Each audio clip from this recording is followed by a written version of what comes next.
నాడు యూనివర్సిటీ మంచి భవిష్యత్తు కోసం తెలుగు విద్యార్థులు ఇష్టపడే యూనివర్సిటీ. కాదు, ఇప్పుడు ఇందాక మాట్లాడుతూ రేంజ్ రోవర్ నానో కార్ అన్నారు కదా, ఇందాక ఫస్ట్ మాట్లాడుతూ ఇప్పుడు ప్రమోషన్స్ జరుగుతున్నాయి కాబట్టి నడుస్తుంది నాకు అన్నారు.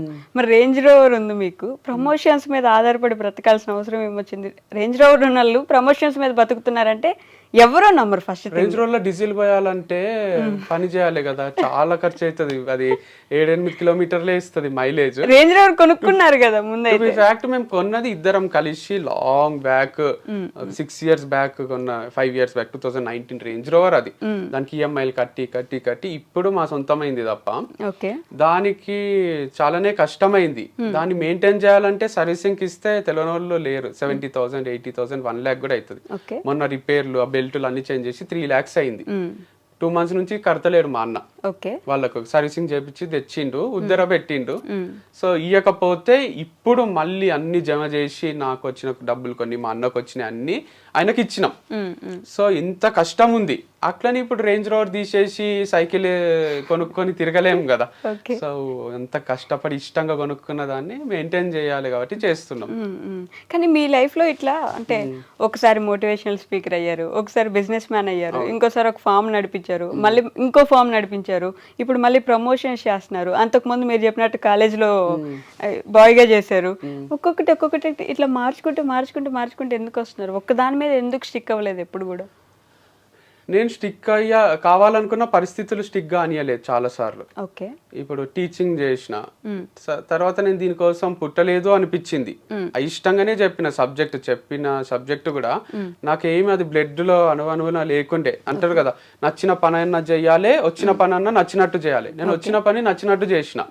తర్వాత ఒక దగ్గర ఛాన్స్ దొరికినప్పుడు వదిలేసిన. ఎప్పుడు మూవీ ఇండస్ట్రీలో అవకాశం వచ్చింది దిల్ రాజు సార్ దగ్గర. ఇంత పెద్ద అవకాశం, డైరెక్టర్ అయిపోతాం మణిరత్నం లాగా వాళ్ళలాగా మనం అని కంటిన్యూ చేసిన. అమలాపురం పోయినప్పుడు షూటింగ్ లో దాంట్లో కొంచెం ఇన్సల్ట్ అయితే సార్ కి, డైరెక్టర్ కి, అందరికి చెప్పిన.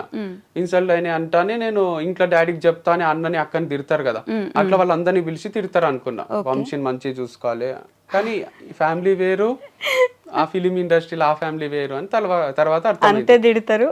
ఏం తిట్టలే, నువ్వే అడ్జస్ట్ అయిపో, వాళ్ళకి చెప్పు, నేను పని చేసుకోవడానికి వచ్చినా, మీరు నన్ను ఏమనకండి, నువ్వే గట్టిగా చెప్పు, ధైర్యంగా చెప్పు అని ధైర్యం ఇచ్చిండ్రు. నేనేం ఎక్స్పెక్ట్ చేసినా వాళ్ళే పిలిచి తిడతారు అని. అది జరగకపోయేసరికి నేను ఇక్కడ ఉండలేను, ర్యాగింగ్ అవుతుంది, నాకు నచ్చలేదు అని వచ్చేసిన. సో లైఫ్ ఏం ఆగిపోదు కదరా వంశీ, నువ్వు ఏది కావాలంటే అది చేసుకో అని మా డాడీ చెప్పిండు. తర్వాత మళ్ళీ కొన్ని రోజులు టీచింగ్ చేసిన, స్ట్రగుల్ అవుతున్నా, నచ్చని పనులు చేస్తున్నా.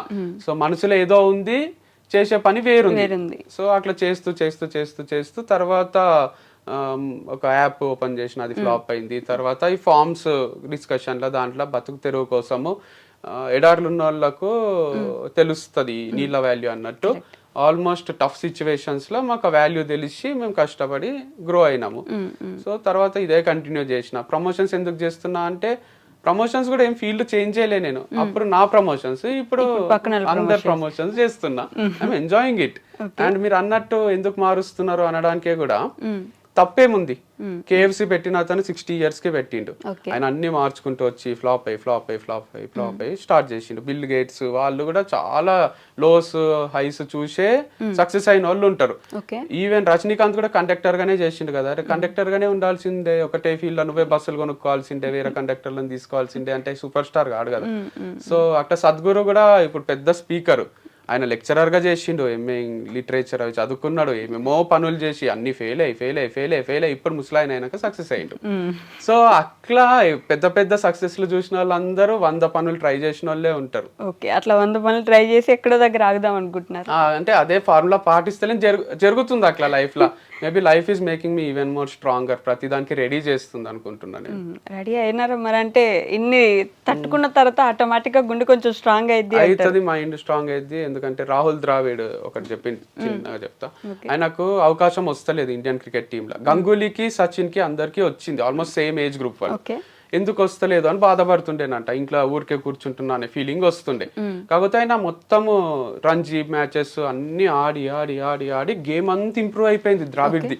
పెద్ద పెద్ద స్పిన్నర్స్ కి, ఇండియాలో ఫాస్ట్ బౌలర్స్ కి అందరికి ఆడి, షేన్ వాన్ కి, బ్రెట్లీకి, మెగ్రత్ కి అందరికి కూడా ఈజీగా ఆడుతుండే. షోయబ్ అఖ్తర్ బౌలింగ్ వేస్తే కూడా డిఫెండ్ చేస్తుండే, అందరు ఇరిటేట్ అవుతుండ్రి, ద్రావిడ్ ఉన్నాడా అని అడుగుతుండ్రి ఇంటికి వచ్చి. ది వాల్ అని అందుకే పేరు వచ్చింది ద్రావిడ్ కి. అట్లా ఎందుకు జరిగింది అంటే ఆయన 5 years డిలే అయింది ఆయనకి ఇండియా క్రికెట్ టీమ్ కి సెలెక్ట్ కావడం.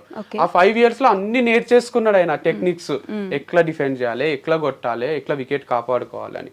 సో సచిన్ కి, గంగూలీకి హెల్ప్ గాంధీ ద్రావిడ్కి అయ్యి, సచిన్ అంటే ఎంతమంది ఫ్యాన్స్ ఉంటారో సచిన్ గెలిపిస్తాడో అనే నమ్మకం అది వేరు. కానీ సచిన్ అవుట్ అయినాక కూడా ఇంకా నమ్మకం ఉండాలంటే వచ్చి ఇంటికి వచ్చి అడుగుతుండ్రి, ద్రావిడ్ ఉన్నాడా, అమ్మయ్య ద్రావిడ్ ఉన్నాడు చాలు, అంటే ద్రావిడ్ ఉంటే లాస్ట్ వరకు ఉంటాడు, ఏదో ఒకటి చేస్తాడు అనే ఫీలింగ్. సో అట్లా డిలే అవుతుందేమో కానీ it's making me even more perfect.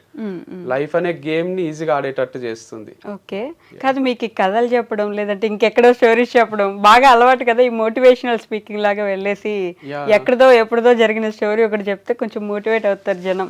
అవును, కానీ అదే పనిగా చెప్పడం కూడా కాదు, it's like my brother sister కి చెప్పినట్టే ఇది. వినే వాళ్ళకి కూడా ఇంటర్వ్యూ ఊరికే చూస్తే ఏమొస్తుంది, వాళ్ళకు ఉపయోగపడే విషయాలు ఏవో ఒకటి చెప్పాలి కదా. నేను పోయి ప్రిన్సిపల్స్ ని కలుస్తుంటే, మా మామ భరత్ మామ అని రంజోల్ జైరాబాద్ దగ్గర ఉంటాడు, ఆయనతో కూర్చుంటే టైమే తెలియదు మాకు. సో ఆయన కొన్ని విషయాలు చెప్తాడు, మాకు ఇక లైఫ్ టైం యూజ్ అయితే అవి. అట్లా కొందరు పర్సన్స్ ఉంటారు లైఫ్ లో. ఈవెన్ మా డాడీ కూడా చాలా విషయాలు చెప్పిండు. నిన్న పూరి జగన్నాథ్ గారిది వింటుంటే, మనము ఏదో అనుకుంటున్నాము, మనం మార్స్ లో పోయి ల్యాండ్ కొంటామా, ఈడ ఎందుకు కొన్ని ఏదో ఫీల్ అవుతున్నారు, మనం వదిలేసే పోవాల్సి వస్తుంది కదా అని ఒక కాన్సెప్ట్ చెప్తుండు. మా ఫాదర్ కూడా అట్లనే చెప్తారు, లైక్ రెంట్ కి వచ్చినాం, మనము రెంట్ కట్టేసి ఉంటున్నాము, మనం ఏదో ఒక రోజు చనిపోవాల్సిందే, భూమి మీద రెంట్ కడుతున్నాము, 1000 ఏళ్ళు బతకం, మనము 2000 ఏళ్ళు బతకము, సో ఈజీ తీసుకోండి, అందరు వెళ్ళిపోవాల్సిందే అన్నట్టు మాట్లాడుతుంటారు.